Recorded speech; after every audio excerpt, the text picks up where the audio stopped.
ಇದೊಂದು ನಮ್ಮ ಕಾಂಗ್ರೆಸ್ ಕುಟುಂಬದಲ್ಲಿರ್ತಕ್ಕಂಥ ಪರಿಸ್ಥಿತಿನೇ ನಿಭಾಯಿಸುವಂಥ ರೀತಿಯಲ್ಲಿ ಕಾರ್ಯಕರ್ತರ ಅಭಿಪ್ರಾಯದಂತೆ ನಡೆದುಕೊಳ್ಳುವಂಥ ರೀತಿಯಲ್ಲಿ ಮತ್ತು ನಮಗೊಂದು ಮನೆ ಕಟ್ಟಬೇಕು ಅಂತೇಳಿ ಈ ಪ್ರಸ್ತಾವನೆಗಳಿಗೆಲ್ಲ ಶ್ರೀಮಾನ್ ಮಂಜುನಾಥ್ ಭಂಡಾರಿ ಇರ್ಬೋದು, ಬ್ಲಾಕ್ ಕಾಂಗ್ರೆಸ್ ಸಮಿತಿ ಅಧ್ಯಕ್ಷರು ಇರ್ಬೋದು, ಶ್ರೀಮಾನ್ ಜಯಪ್ರಕಾಶ್ ಹೆಗಡೆಯವರು ಇರ್ಬೋದು, ನಮ್ಮ ಮಾಜಿ ಶಾಸಕರು ಇರ್ಬೋದು, ಸಾಕಷ್ಟು ವಿವರಗಳನ್ನು ಮಾತನಾಡಿದ್ದಾರೆ. ಇವತ್ತು ವಣಸೆ ಬ್ಲಾಕಿನಲ್ಲಿ ವಣಸೆ ಹೋಬಳಿಯ ಕೇಂದ್ರ ಸ್ಥಾನದಲ್ಲಿ ಕಾಂಗ್ರೆಸ್ ಕಚೇರಿಗೆ ಶಂಕುಸ್ಥಾಪನೆ ಆಗಿದೆ. ಇದು ಡಿ ಕೆ ಶಿವಕುಮಾರ್ ನಮ್ಮ ಉಪಮುಖ್ಯಮಂತ್ರಿಗಳು, ನಮ್ಮ ನಾಯಕರ ಒಂದು ಕನಸು. ಅವರು KPCC ಅಧ್ಯಕ್ಷರಾದ ಮೇಲೆ ಕಾಂಗ್ರೆಸ್ ಪಕ್ಷದಲ್ಲಿ ಒಂದು ಕಾರ್ಯಕರ್ತರಿಗೆ ರಕ್ಷಣೆ ಕೊಡ್ತಕ್ಕಂಥ ಕಾಂಗ್ರೆಸ್ ಪಕ್ಷಕ್ಕೆ ಗಟ್ಟಿ ಮಾಡ್ತಕ್ಕಂಥ ಯೋಜನೆಗಳನ್ನು ರೂಪಿಸಿದಂಥ ಮಹಾನ್ ನಾಯಕರು. ಅವರು 100 ಕಾಂಗ್ರೆಸ್ ಕಚೇರಿಗೆ ಗುದ್ಲಿ ಪೂಜೆ ಮಾಡಬೇಕಂತ ಕನಸ್ಕೊಂಡವರು. ರಾಹುಲ್ ಗಾಂಧಿ ಅವರಿಗೆ ಬ್ಯುಸಿ ಇರುವುದರಿಂದ ಇವತ್ತು ಬೋಸರಾಜ್ ಮತ್ತು ಅಶೋಕ್ ಕೊಡೂರು ಮತ್ತು ಮಂಜುನಾಥ್ ಭಂಡಾರಿ ಅವರಿಗೆ ಗುದ್ಲಿ ಪೂಜೆ ಮಾಡಲಿಕ್ಕೆ ಇವತ್ತು ಅವರು ಆದೇಶ ಕೊಟ್ಟಿದ್ದರಿಂದ ಈ ಕಾರ್ಯಕ್ರಮ ಇವತ್ತು ನೆರವೇರಿದೆ.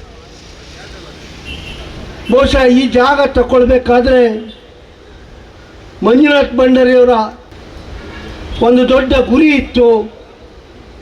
ಉಡುಪಿ ಜಿಲ್ಲೆಯಲ್ಲಿ ಎಲ್ಲ ಕಾಂಗ್ರೆಸ್ ಕಚೇರಿಯನ್ನು ಅವರು ನಮ್ಮ ನಾಯಕರಾದ ಆಸ್ಕರ್ ಫರ್ನಾಂಡಿಸ್ ಅವರ ಕನಸು ಈಡೇರಿಸಬೇಕನ್ನುವ ದೃಷ್ಟಿಕೋನದಲ್ಲಿ ಅವರು ಯೋಜನೆಗಳನ್ನು ರೂಪಿಸಿದ್ದಾರೆ. ನಮ್ಮ ಕ್ಷೇತ್ರದಲ್ಲಿ 2 ಕಚೇರಿಯನ್ನು ಗುರುತಿಸುವಂಥ ಕೆಲಸ ಆಗಿದೆ.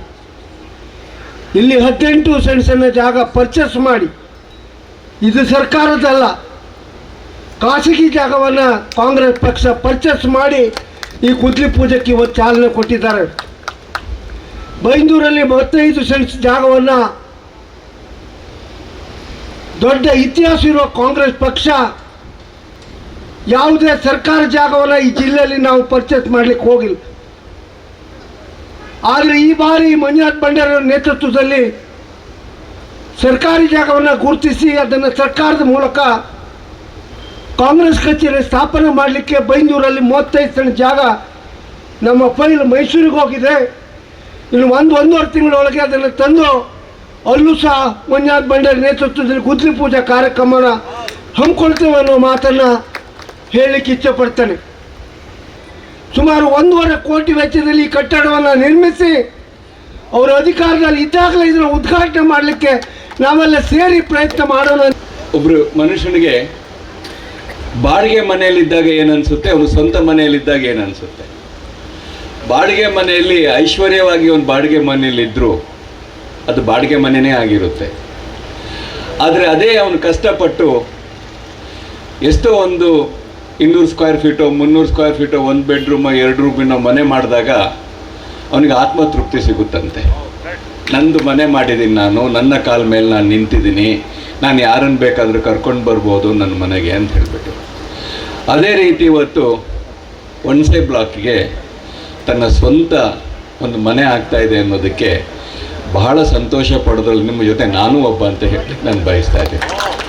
ಈ ಒಂದು ಸ್ವಂತ ಮನೆಯನ್ನು ಕಟ್ಟಲಿಕ್ಕೆ ಇವತ್ತು ಸಹಕಾರವನ್ನು ಕೊಡುತ್ತಿರುವಂಥ ಎಲ್ಲ ನನ್ನ ಪಕ್ಷದ ಕಾರ್ಯಕರ್ತರಿಗೂ, ಅದರ ಮುಂದಾಳತ್ವವನ್ನು ವಹಿಸಿಕೊಂಡಿರುವಂತಹ ನಿಮ್ಮೆಲ್ಲರ ಜನಪ್ರಿಯ ನಾಯಕರಾದಂಥ ಗೋಪಾಲ್ ಪೂಜಾರಿ ಅವರಿಗೂ, ಅವರ ಬೆನ್ನೆಲುಬೆ ನಿಂತು ಅದಕ್ಕೆ ಸಹಕಾರವನ್ನು ಕೊಡ್ತೇನೆ ಅಂತ ಹೇಳ್ತಾ ಇರುವಂತಹ ನಮ್ಮ ಬ್ಲಾಕ್ ಕಾಂಗ್ರೆಸ್ಸಿನ ಅಧ್ಯಕ್ಷರಾದ ಪ್ರದೀಪ್ ಶೆಟ್ಟರಿಗೂ ಮತ್ತು ಪಕ್ಷದ ಎಲ್ಲ ಈ ವಲಯದ ಅಧ್ಯಕ್ಷರುಗಳಿಗೂ ಕಾರ್ಯಕರ್ತರಿಗೂ ಮತ್ತೊಮ್ಮೆ ಕರ್ನಾಟಕ ಪ್ರದೇಶ ಕಾಂಗ್ರೆಸ್ ಆಯ್ನ ಪರವಾಗಿ ನಾನು ಅಭಿನಂದನೆಗಳನ್ನು ಮತ್ತು ಕೃತಜ್ಞತೆಗಳು ಎರಡನ್ನೂ ಹೇಳಲಿಕ್ಕೆ ಬಯಸ್ತಾ ಇದ್ದೀನಿ.